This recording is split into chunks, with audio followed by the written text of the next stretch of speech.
Welcome back to another technical deep dive here in the debug zone. Today we're tackling a big question and breaking it down with insights from other users. Hopefully this clears up some misconceptions and helps you get the answer you need.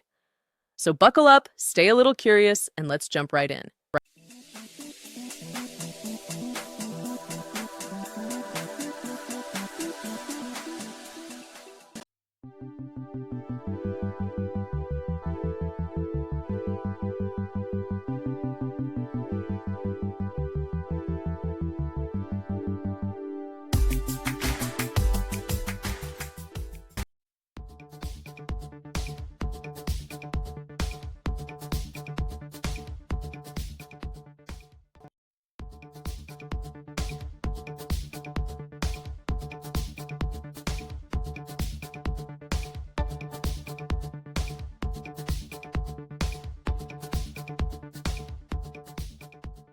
And that's a wrap. Yeah.